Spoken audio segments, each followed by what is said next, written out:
came back answering with 2 wins in a row to take it to 2-1, but now NoDice is on a bit of a streak, having gotten 2 wins of their own to retake the lead going into an ace match here, or a potential ace match, as NoDice only needs to win 1 more game to close out this series, but Crossfire could still come back, tie it up 3-3 to go into a double ace here, as we have seen so many times. Never count anyone out. But going into game number 6 is going to be where we're at this day. That's right. So, representing NoDice Gaming, we're going to see HTO Mario, a Terran Grandmaster. He resides in the USA, plays for NoDice Academy team. He's a serious mech player, and as we have seen on previous occasions, that is no joke. And That's he right. recently came out of retirement to play for NoDice. And for note, we are going to be going into a TVZ. So looking at HTO Mario's Zerg percentage, he is at flat 50%. So nothing super crazy out of that, but his opponent is going to be Crossfire Gaming Bayrada. He is a Venezuelan Zerg player, although you would think he's Protoss, as he's invisible and no one can see him. He played since Brood War. He is friends with Thunder. They live in the same city and practice together quite a lot. He placed 2nd at Liga Exodo Finales and placed top 12 in Copa America seasons 1 through 3. And his Protoss win rate, his Terran win rate is 56%. So going by the numbers, we would favor Bayrada, but that is not by much. And this is going to be on Merry-Go-Round LE. Galgation, are you ready, sir, for this game number 6? I'm loving all these Zergs tonight. It's always a good time. Absolutely. And as I get to my score set here before we jump on in, now it is all set. It is going to be on Merry-Go-Round LE in the lower left-hand corner, representing Crossfire Gaming, the color red and the race of Zerg, being called sexy by his opponent. It is Bayrada. And in the top right corner of this map, representing NoDice Gaming, trying to win it all right here, it is HTO Mario. Dun, dun, dun, dun, dun, dun, dun. As he sends his SCV out to build the supply depot at the ramp. Much drama, very suspense is happening in the Zerg base, as he's so curious as to what the Terran is doing. He has to send out his Overlord across this 3-player map, which it is not guaranteed to know exactly where your opponent spawns, but he took a lucky guess. That's right. He did indeed. That's going to be going the right spot, and as soon as he sees that the first guess was correct, that second Overlord heading the wrong way will correct course and do some scouting over the probably the natural base. I prefer tangerines. I actually had some for dinner tonight. They were very tasty. As soon as this cast is done, I'm going to be going and getting me some more of them. That's a great way to get yourself some heartburn, sir. That's Yep. citric acid. Oh, but they're Looks so like we've good. got a fairly blind second hatchery here. There is no scouting of his opponent. There is no spawning pool. So early macro style play here. I mean, it seems to be working out fairly well, as we haven't seen a whole lot of really super aggressive, almost cheesy openings recently. Yeah, actually, it's been interesting, the lack of cheese we've seen in this match. Last week we saw quite a bit, as I believe 2 out of the 6 or 5 games included some form of all-in cheese, as we had, what, a 5-minute game and a 6-minute game, I believe? Yeah, there were some real short ones. HTO Mario is choosing the wrong location, but now that he already knows where his opponent is not, the Overlord of Bayrada is going to be coming into his base, and he is going to know exactly what's up. And there's also a gas going down here, so we are going to see 2 Reapers queued up coming out of HTO Mario. The micro of HTO Mario in the previous game we saw was absolutely impeccable. In a straight 2-on-2 with Reapers, he was left with 2 Reapers while his opponent was left with 0, doing a lot of medevac lift micro as well. So I'm really excited to see what he pulls out against Zerg here, as it is a little bit different of a matchup, but definitely relies on that macro. As a bunker going down at the natural expansion Galgation. That's right. Those are really cool because it allows the Reapers to retreat and do some healing, but not too far out while still getting some damage done. Zerglings are out, though, and that Reaper kind of getting some more pokes than he would have liked, being so close to the hatchery where those were going to come out. SCV is forced to retreat inside the bunker, and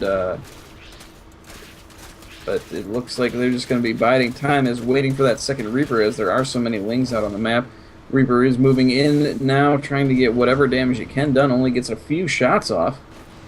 And behind this, HTO is taking a command center in his main base, so using his micro ability here to just kind of really take up the cycles of Byrata and expand behind this very smart play. But there are going to be 2 queens down here, so they're going to try and separate these Reapers from the bunker, but they do heal up relatively quickly here, especially since they can heal while they're in the bunker. They're fairly safe in that. That's right.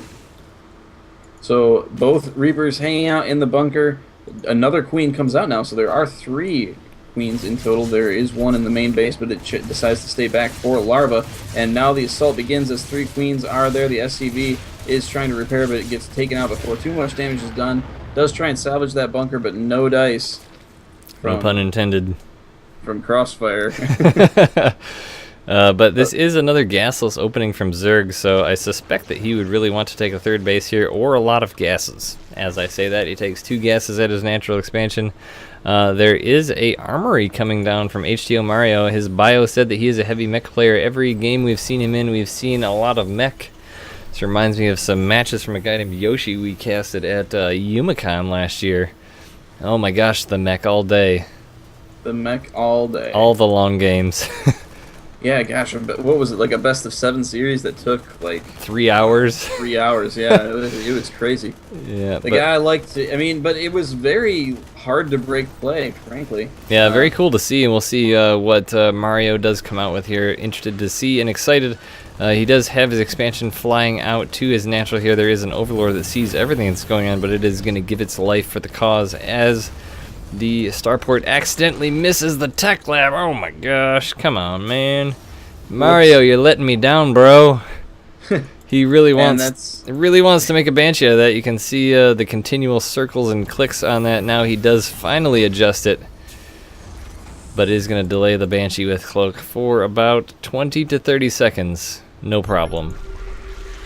Well, it looks like Cloak is not quite being researched just yet. Didn't have the money at the time, and it is not going down yet either.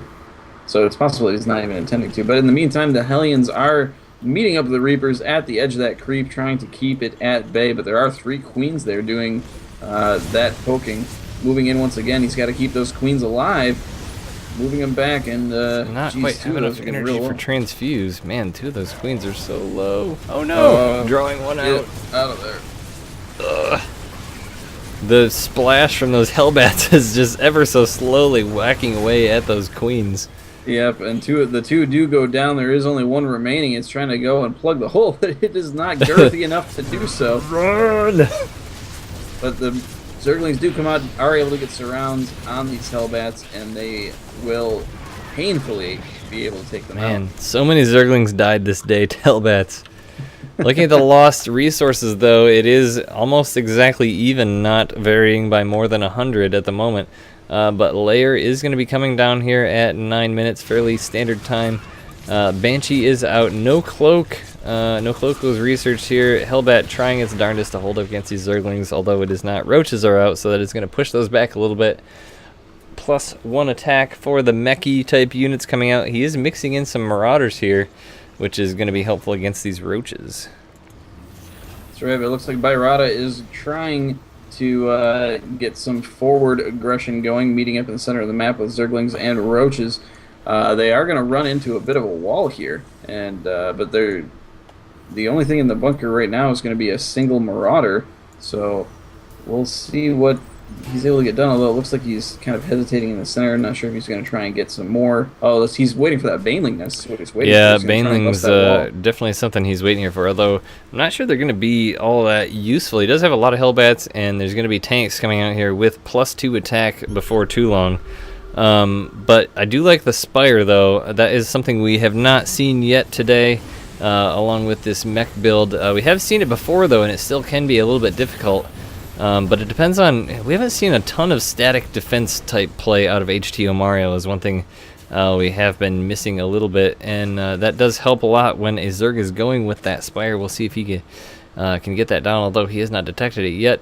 Though +2 melee and carapace is incoming as well as baneling speed. Overseer is moving through the base of Mario, does get a changeling out and is doing some scouting, although he's kind of making himself known by standing immediately underneath the Overseer, and a tank does take it out.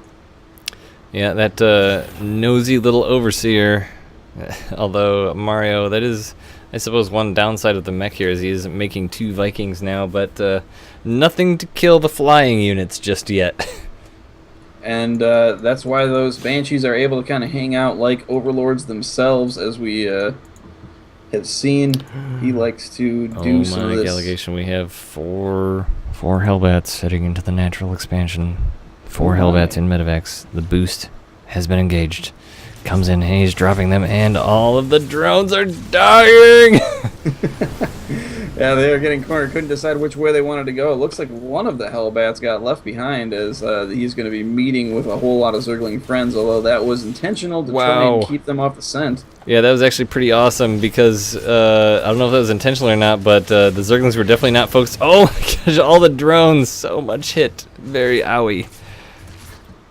And he's just relentless here, but mutas are entering the field now, and so, oh my goodness, so many shots. And Mario's just relentless on these drones. So many drones killed right there. The workers killed is into 22. 22 workers killed.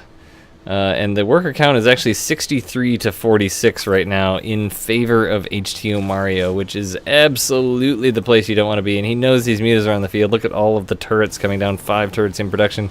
+3 attack for the mech units. So Vikings and Thor's out now. So all of the damage is going to be in favor of HTO Mario here. Only +1 attack for the ground units for Bairata. Yeah, HTO Mario seems like he's in a really good position here. He's got the Thors already on the field. He's got their upgrades. He's got the Hellbats. I mean, everything that could be kind of coming his way, he's well prepared for. Yeah, but it is not looking like he wants to be too aggressive. I mean, it is really hard to move out with Thors against a mobile Zerg army of Zergling, Muta, and Baneling. So, although he does have a good army, he's not going to want to extend himself too much. He's probably going to try to do more. Oh no, the Thors and the shots on the Mutas. He's probably going to want to try to do more of those Hellbat drops, though, because especially from what we've seen from HTO Mario with his pretty impeccable micro, as we just witnessed with that Hellbat drop before, I mean, the harassment is going to be key for him at this stage. Oh, Swarm Host coming out, Gallegation. Once again, we've seen a lot of Swarm Hosts in this match, but as you were talking about that drop, there was a Medivac loaded up with 2 Hellbats making its way across the map, boosting into where I think it was looking for. I think it's going to go for the third base. He didn't. He had some. Oh no! Yep, third base. Third base had some good luck there last time. With all of the drones killed. It looks like he's waiting for that cooldown to finish off on the boost. He does activate it again. He's going to drop into the mineral line directly, and that's all I can say. Bairata, in the meantime, does have Zerglings running around, kind of trying to scout, it looked like, and being forced all the way back to deal with those Hellbats. They had already been cleaned up. But Gallegation, we have one thing we have to talk about right now, and it's that creep spread. Yes, it is quite pretty. He's got, I mean, he's conquering the whole map with his bile. And honestly, that's what he needs to do against this mech army. I mean, he knows the HTO Mario has Thors, and he's got the big mech units. He's not going to want to move around that much. And if he can utilize his fast units, Lings, Mutas, and the like, and especially that creep to see the move outs of HTO Mario, he can really catch him off guard a little better, which he's trying to do here, it looks like, by pulling him off. Now he's got the Swarm Host siege up on the right side as most of his units move to the left. Yeah, and I mean, that was a real good Ling run by there. He was able to catch those SCVs as they were trying to set up the infrastructure to put up a base there. In the meantime, having these Swarm Hosts move in on the right-hand side. They are going to be moving into a planetary fortress, but when you've got, it's free units against not free repair. And so 3 units usually wins that matchup, especially if he doesn't repair. Scan does go down in the middle map. There's 3 Medivacs with 6, count them, 6 Hellbats in them. dropping into the main base in the mineral line. All of the drones, Gallegation. Yeah, this is fiery doom here. HTO is just all over the place. Yes, there's lots of things going on. You can tell he's catching Byrata off guard here. There was some roaches kind of hanging out at the third base with the Banshee, taking some shots at him. Those medevacs left empty. Swarm hosts still trying to whack away at the base here of Mario as well. That's right. There are those medevacs there. Banshees are doing some damage in the center of the map, but it looks like that Ling attack front did move back in and is taking out that command center at the fourth base. The army of Mario is on its way to try and deal with them, and there's the liftoff at the very last second to try and keep the Lings there, but they are able to run out. Honestly, this is precisely what Byrata needs to do. He's pulling Mario in so many different directions. He's got a lot of tanks and mines here at this planetary fortress, but he's just running in with so many roaches, and conveniently the Locust there as well, taking out this planetary fortress, so he's whittling away at Mario here.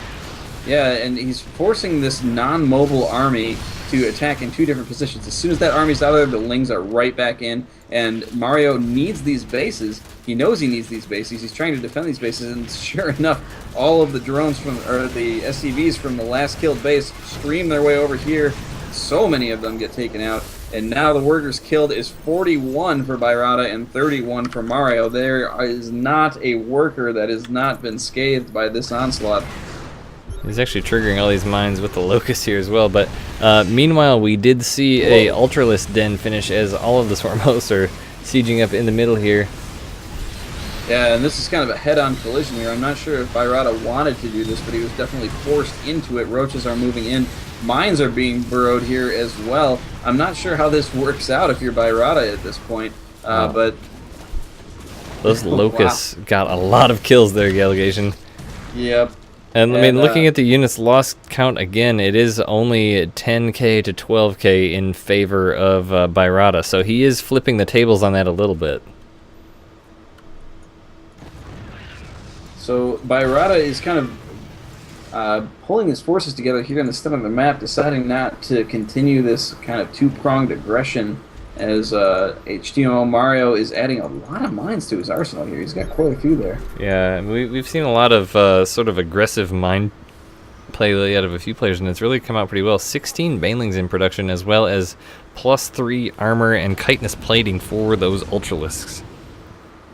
Yeah, so he's getting a lot of upgrades. He's definitely on the offensive tree. I mean, he's been putting on a lot of aggression, been forcing down bases, and been able to set up his own, but he really is only on four bases. You'd think that by now he'd be wanting to set up a fifth. Yeah, and the way he's moving too, he's got it so well creeped out. You would think this the base in the sort of 3 o'clock position would be a fairly easy one. And these Locusts and the entire army. Oh, the Vipers! Medivacs! Oh no, the mines connecting with those Vipers. Yeah, that was not exactly how he wanted that to go. It looked like Mario was sending in a Thor drop, but pulled it back, then realizing it was too late to really contribute, sending it back in. But there are some Hydralisks there, and they're going to try and take down that medevac before the Thor goes down. And sure enough, they take out one. Is the second one going to go down as well? No, it does drop the Thor, but not before being one-shotted. Oh, wow, they actually, that medevac did end up getting away. Now there's a single take plunking away at the Locust here of Byrata, but I mean, it seems like the tables have turned here a little bit. Byrata, is on a base advantage, although the worker count is extremely low. We're at the 23-minute point, and there's 60, I mean, not extremely low, but the 60 workers for Terran and almost 60 for Zerg, so not exactly where Byrata wants to be, but he's been producing so many units just because he's been throwing meat at his opponent. So the fifth base is now being put down, and it looks like the composition is mainly switched into Roach Hydra. There are only 2 Swarm hosts left on the map. There's only a single Viper, it looks like. So this is going to be a lot meatier army, but a lot more kind of shoved down your throat army as well. This isn't as easy to kind of spread out and still be effective as it was with the Swarm hosts and the Zerglings, but you don't want to keep doing the same thing over and over as your opponent starts to wise up to your antics. Yeah, looking at the income, Byrata is quite behind, and especially with the tech he's gone with, the Hydralisk and the Ultralisk. He's not going to be able to pull that off as easily as the roaches are going into the far left base, take out the sensor tower, but aren't going to be able to get much done as the tanks siege up the medevacs boost with a lot of units in. Are going to drop a lot of mines surrounding the Hydralisk. And wow, nice split by Rada. Yeah, great. And the Overseers are there, able to take out a lot of those mines, so big damage done, but it looks like Bayrata kind of licking his wounds as he walks back home. Did lose a lot of roaches in that. Wow, that was a amazing split. That was a... Wish we could instant replay that, but last we can't just now. But now, as I was saying, he doesn't really have the economy to go with just a giant Ultralisk transition, which is, I think, what his plan was. Well, he's got 5 in production. I'd say that's... Yeah, but I think in this case, you probably want more than 5, just given the number of tanks and Thors and everything. I mean, 5 is good, no doubt, and especially with the Vipers, but...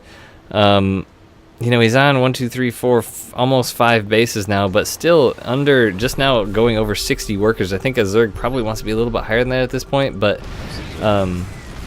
still just now getting to the 200 food count now. So Bayrata setting up the army that he's going to want, but HTO Mario is trying to make an issue of it to make him push before he's necessarily ready here, I think. Yeah, and I mean, despite the great mid-game here that Bayrata had by shutting down the 3rd and 4th bases for HTML Mario, he's been able to kind of come back, and he's got both of these bases once again, and they are well defended. They are not getting shut down anytime soon.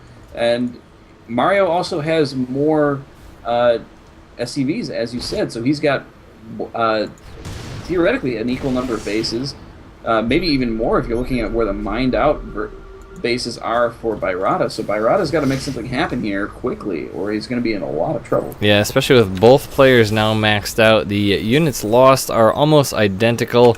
Income is a little bit still in... it's actually now favoring Bayrata ever so slightly, but varies depending on the number of meals on the field. But here comes a big engagement. The Ultralisks are moving up into the tank line. Oh, that's shots from the tank and the Thor is doing so much damage, but the Hydralisk coming in as well, doing all the damage to the tanks. He is going to break through this front line.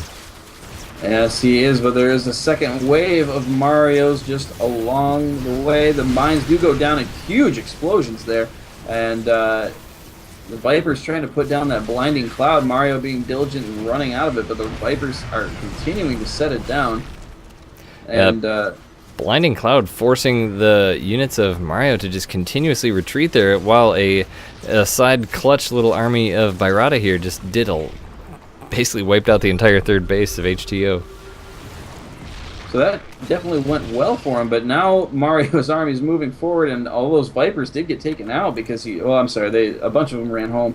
But there were some units that were there that did get sniped by that army. And but HTO Mario did lose the base that he'd been mining on the longest of the ones that were still currently mining. He does have a fresh base here, and on his 5th and his 4th is still mining, and they are heavily defended. This is going to be fairly simple, frankly, for him to defend both of these bases simultaneously. And if you weren't watching, we did see a Greater Spire come down and finish up for Bayrata, so he does have that in his arsenal. And right now, I mean, that was a really great time to push because he did have an upgraded advantage. He had 3... actually only +1 attack, but +3 armor, along with chitinous plating on those Ultralisks, and the Hydralisks have +3 attack as well as +3 carapace. Now some nice little yoink there from the Vipers. You get a free tank. A lot more behind there than that, though. Yeah, and it's going to take a lot of yoinks to take out that entire tank group, as there are. It looks like 14 tanks there. Yeah, I mean, and honestly, this army from Terran just makes me get goosebumps here, because there's so much control that's required to operate all of these units independently. I mean, all those mines, all the tanks, all the Thors to get them positioned and in the right places. But here we go as Bayrata moves on in. All the mines gonna burrow! Oh, such huge shots.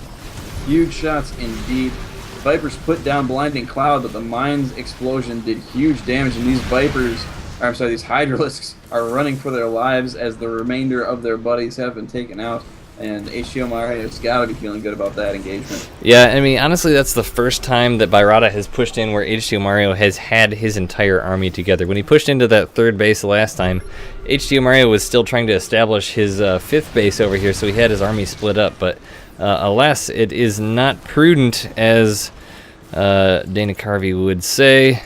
to push in with that entire mech army. And oh my gosh, so many mines, Delegation. There really are. So we are now seeing Brood Lords in production, 9 to be specific. He's resupplying completely new, and this is, I mean, what Zerg unit are we going to see out of Byrata that we haven't seen already? He's gone down like all the tech trees, it seems. Yeah, and I mean, I feel like for Zerg in this position, you have to be a little bit more careful than Terran with your unit selection.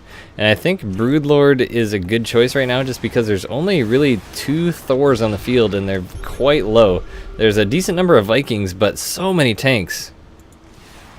There are quite a few tanks, and he's got to be careful with his unit composition of those Broodlords, though. And oh my goodness, we've got Ravens in production now, and those Seeker missiles can do some serious damage if you get enough of them clumped up to go off. Yeah, absolutely. And looks like a little bit of, I'm not sure if that load up is accidental or on purpose, but there was a load up there. And Byrata continuing to expand, and now HTO Mario wants to take this base in the middle of the map here, but the Broodlords are going to be pushing this army back, taking some shots at those ever so slightly slower mines, but oh, he does do a quick juke turnaround, getting some shots away at those Corruptors. Yeah, mines are going down, they do burrow, but not getting great connections there, and these Broodlings are doing massive damage to these tanks. Mario is forced to retreat hard, and he's got to figure out what to do next. Vikings are coming out, he's got durable materials coming out in Corvid reactors, so he's going to be relying heavily on these Ravens to try and get him through this next bit. Yeah, and HTO Mario keeps trying to set up this base right outside his natural. It has to be for the gas, as there's not many minerals left. There is a decent bit of gas left. Corruptor's going to take out this command center here, and the Broodlord's shortly behind, but he doesn't want to get too far out of position. These Broodlords are pretty small, pretty slow. And oh, but now a tank drop, entirely tanks going down at the nth base of Byrata in the middle here. So now we're getting aggression spread all over the map. Yeah, Mario really just trying to wow, that is insane. How do you cover any of this? Zerglings in the main, Hydras in the natural, the Broodlords and Corruptors are on their way to try and defend, and it looks like most of Mario's units are just running around scared. Yeah, the tanks down here are not really getting a lot done. They did take out a base, but there's just a lot of damage going down from the Broodlords and Zerglings. Yeah, and Byrata, I mean, is doing huge damage. He's able, really forcing almost a base trade scenario here, and I'm not sure. Oof, wow, those mines kill all the Broodlings. Yes. And the Broodlord count is dwindling very quickly. They're all dead now. There's 15 Corruptors left on the field, but there are no Broodlords. Yeah. And despite this damage that's going down in the main here to HTO Mario, the damage is being done to the army of Byrata. Once that's cleaned up, there's not a whole lot left, and these tanks continue to move through. There's no mining bases left here. The food count is still pretty in favor of Byrata, although the army count not quite as much, but a little bit, is 192. But the units left, oh my gosh, just the random mines spread around are doing continual damage to Byrata. Yeah, absolutely. And Mario's just got to try and rally here, though. I mean, he does have a base down in the back that's completely brand new, and it looks like Byrata's continuing to expand himself, but the tanks from Mario are continuing to move forward, and yeah, I don't know. This is tense. I'm not sure who's the mines at the entrance of the natural. All the Zerglings go by. It takes out a large portion of Byrata's army. Now the army is in favor of HTO Mario, and if he's really careful, he can really make this army pay, as it is a big mech army. Both players are going to have a little bit of a hard time resupplying here, although Byrata should be in the advantage. There are a decent number of Ultralists here, as well as more Broodlords in production, but the Thors coming in and doing the damage to the flying things. The Ultralists going around the back, although all the mines go, oh my gosh, this is the worst way to lose Ultralists to a bunch of mines. All the drones get pulled and go immediately through the tanks. They all go down, and HTO Mario is doing huge damage to this army. Byrata had almost twice the food of his opponent, and now is dwindling slowly. Yeah, both of these players now are in a bit of a rough spot. I mean, the army supply is almost nearing 50 for both players. Overall supply just 61 to 70. what the issue is right now, though, is Bairata only has 3 drones remaining for the entirety of his forces. There are still 27 SCVs, and they are continuing to mine. It looks like H2O Mario has finally got himself unsupply blocks, too. So Bairata's force is basically what he's got. He doesn't have anything mining. And I would say at this point you don't really need the SCVs to just use the mules, but he doesn't really have that many orbital commands. I believe he only has 2, and they both have fairly low energy, producing basically just SCVs and... Oh, I thought that was a GG, but it's a PP instead. Producing Vipers here, but these Corruptors are still continuing to be a problem. But, I mean, how do you engage as Bairata here? I mean, there's tanks and mines, and all you've got on the ground is Zerglings, really. You've got 3 Broodlords. Looking at the units, he has 1 Overseer, and it's with his army. So if he loses that Overseer, he cannot see these mines at all. And the mine's going down under the Broodlords. Oh! Wow, that's definitely going to hurt, leaving only 3 Broodlords behind now. And the Vikings did go down. Yep, and the Vikings coming in to clean up the Broodlords. Yeah, wow, this game. Moving in, but jeez. So Bairata definitely in a bad situation. I mean, it's actually surprising to see how well H2O Mario has held this together, considering the damage Bairata did. I mean, he was attacking all over the place, and just the wherewithal to keep your head about you and kind of stay in this. I mean, really, the issue right now is the mines for Bairata. Yeah, it looks like Bairata continues. Yeah, there's the GG. GG, well played. Wow, Gallegation, that was an insane 41-minute game. Yeah, honestly, TVZ is a matchup that I really like to see, and I don't even know where to start with that one, man. Yeah, I mean, what didn't we see, I think, is the easier place to start than starting about what we actually did see. Didn't see that many Mutalisks. That's actually one thing that I wanted to note. We saw a few there at one point, but he skipped away from it pretty quick, which was fairly smart. HTO Mario, definitely one that likes to build his turrets. He was pretty well protected.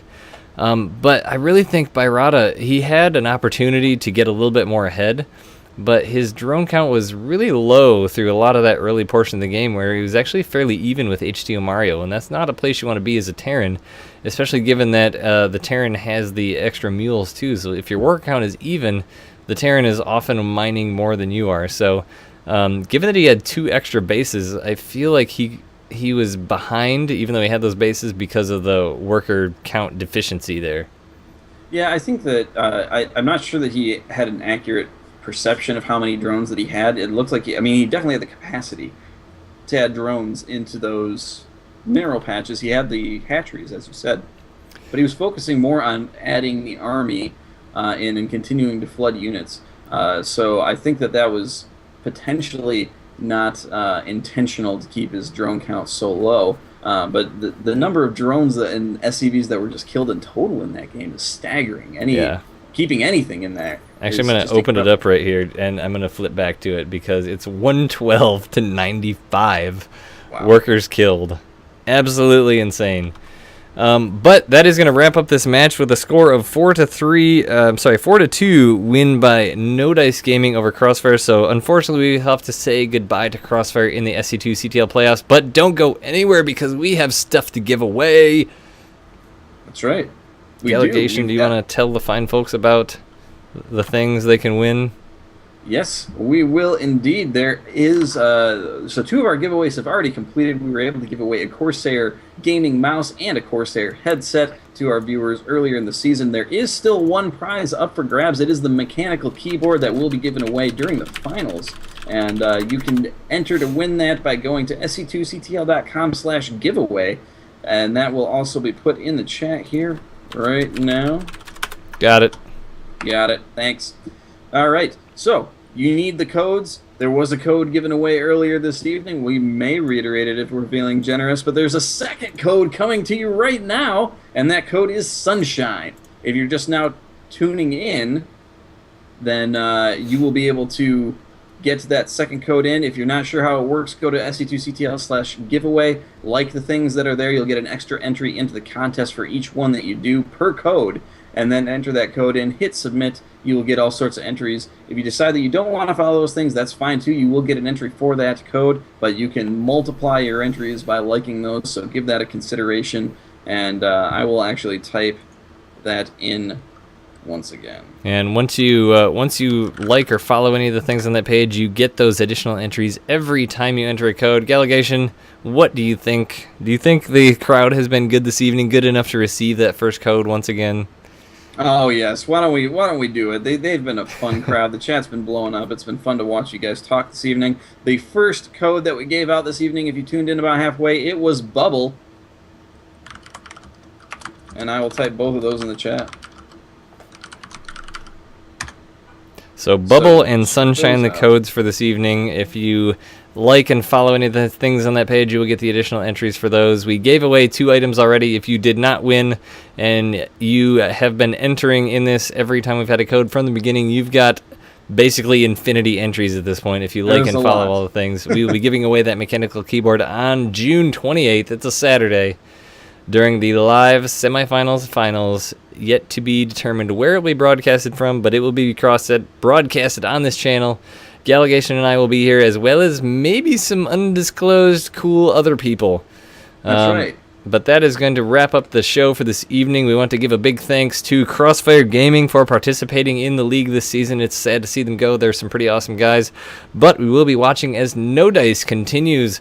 Oh, going on. Actually, I want to pull up the bracket here real quick to show before we go too far. And while you do that, I'm going to take a moment to remind you of the sponsors that we have for this season. The primary sponsor is Mythologic. You can find them at mythologic.com and twitter.com/mythologic. They build custom laptops and desktops. Their motto is meeting the performance demands of gamers and tailored for professionals. They make each system designed to your specification and needs. They've got elegant designs and very sleek machines. And also Chairs for Gaming. They have partnered with us as well. You can find them at chairsforgaming.com and twitter.com/chairsforgaming. They are a official DX Racer distributor in Canada. You can get free shipping to most locations in Canada, and they're very esports friendly. Nearly all of their profits are used to grow esports in Canada. And if you are choosing to use them for your purchasing needs for the DX Racer, if you go to their website and use the coupon code SC2CTL upon checkout, you will receive $15 off your purchase, and some of those proceeds will go directly back into the production costs of SC2CTL. They also are having a Twitter contest right now. If they get up to 500 followers, they will be giving away a DX Racer chair, and that contest is eligible for only Canadian entries. You can still like them on Twitter, regardless of your nationality, but only Canadian participants are welcome to winning that chair, unfortunately. At any rate, those are our sponsors, and I believe that you had that tournament profile. You know what? I decided I don't want to show it for spoiler reasons. Aha! Well, so if you want to go look at it, you can go to SC2CTL.com, click Tournaments, click Competitive, and you'll see that bracket. We will likely be having a show on Thursday, although it is not determined exactly what we'll be covering yet. But stay tuned for that. And once again, I am Wingnut SC, and with me is Gallegation. Do us a big favor this evening. Go out to Twitter, type a tweet to @Mythologic and @ChairsForGaming, and give them a big thank you, big hashtag round of applause and for sponsoring SC2CTL. Tag Gallegation and myself in it as well, as it does let them know that you're watching and you appreciate their sponsorship. It is a big deal for companies to sponsor organizations like this, so they appreciate that. But that is going to wrap up the show for us this evening, unfortunately. Oh, wait. I was going to say, unfortunately, we don't have any interviews, but, oh, okay. Unfortunately, we don't have any interviews. He just responded to me and said, no, he's not available. So that is going to wrap up the show this evening. We do thank every single one of you for coming out and watching. Click follow on this SC2CTL channel to be to be made aware of any future broadcasts we may have. We have some exciting weeks coming up of the SC2CTL playoffs, which will be culminating in the grand finals on June 28th. So mark that on your calendar. Time yet to be determined, sometime early, late morning, early afternoon in the Eastern time zone. So it will be awesome. Gallegation, it's been a pleasure having you back this evening. And it's been a pleasure to be here. So we are going to sign it off. Thanks for watching, and we'll be back next time. See you then.